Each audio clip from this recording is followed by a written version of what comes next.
Hey everyone, and welcome back. Today, we're diving into a really fascinating puzzle. Why is it that some truly game-changing technology just doesn't stick with most of us?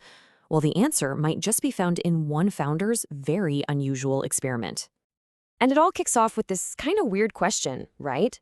What on earth can a shopping mall teach us about the future of the internet? You're probably thinking, a shopping mall? But trust me, the answer is way simpler than you think. And it points to this massive mistake that so many brilliant innovators make. So to really get this story, first we got to talk about something I call the blockchain paradox. We hear all this buzz, right? Web3, the decentralized internet, it all sounds so huge. And yet, for most people, the whole thing still feels like it's way out there on the fringes of our actual lives. And look, the potential is absolutely massive. We're not just talking about small tweaks here and there. This is stuff that could totally reshape our money, our healthcare, even how we watch movies. The promise is incredible for sure, but it feels like there's this giant gap, this missing bridge to get the technology from a cool idea into our hands. And that's where the hero of our story comes in. More than 7 years ago, the founder of the Pi Network looked at that exact gap, that chasm between what's possible and what's real, and decided, okay, I'm going to build that bridge. And their whole mission wasn't about building some complicated tool for Silicon Valley insiders. Nope. The goal was way bigger, way more democratic. They wanted to make this powerful technology something that anyone could use, anywhere in the world. A pretty amazing goal, right? But where do you even begin with something that ambitious?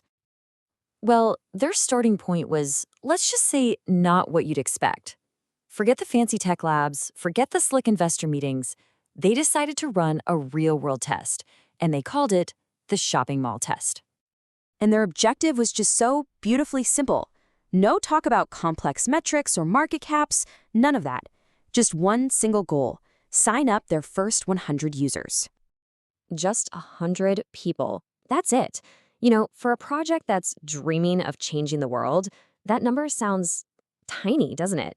But as it turns out, that first small step was going to tell them absolutely everything they needed to know. So how were they going to do it? No big ad campaign, no viral marketing blitz. The plan was to literally just go to a local shopping mall and talk to complete strangers. People just out shopping.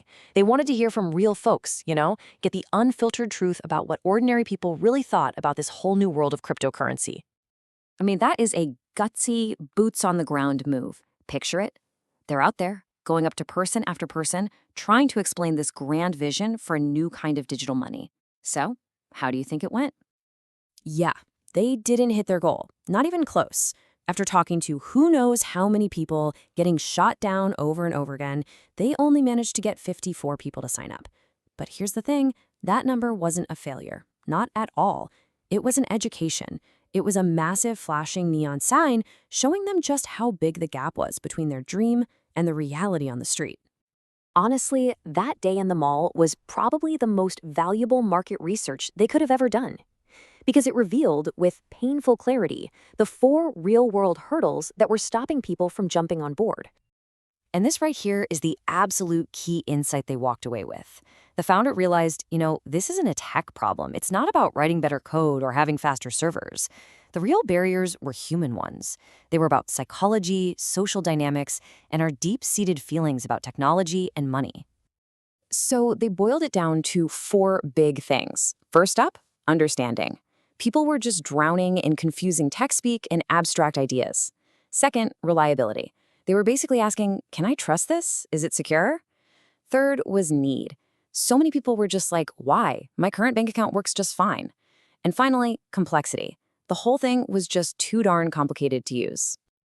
Okay, so now they had this incredible first-hand knowledge, and they knew they had to pivot.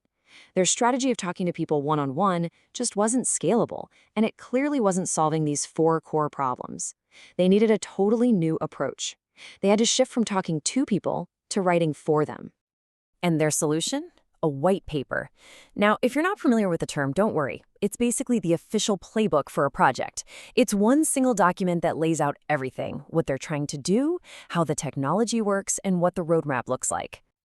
And honestly, this was a brilliant strategic move. Think about it. Talking to people in a mall is slow, you can only reach a few people, and you might explain it a little differently each time. But a white paper? Anyone in the world can read it, it can be shared millions of times, and the message is always precise and consistent. It was the perfect tool to tackle the barriers they had discovered. So, why does this one story about 54 people in a shopping mall matter to all of us? Because it offers these universal, timeless lessons for anyone, and I mean anyone, trying to introduce a new idea or a new technology to the world. And the lessons are crystal clear. 1. You have to be user-focused. It's about their needs and their fears, not just your cool idea. 2. Be a translator. Your job is to make the complicated stuff feel simple. 3. Be strategic in how you tell your story. And 4, maybe the most important of all, be a listener. That feedback from those first 54 users, that's pure gold. Ultimately, the story of the Pi Network's early days teaches us something pretty profound. Building the future isn't just about writing better code.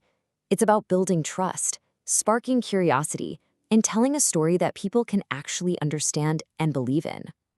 Which leaves us with a final thought to chew on as we look ahead to the next wave of innovation. Is it possible the biggest breakthroughs won't come from a lab at all, but from the storytellers who can finally build that bridge and bring everyone else along?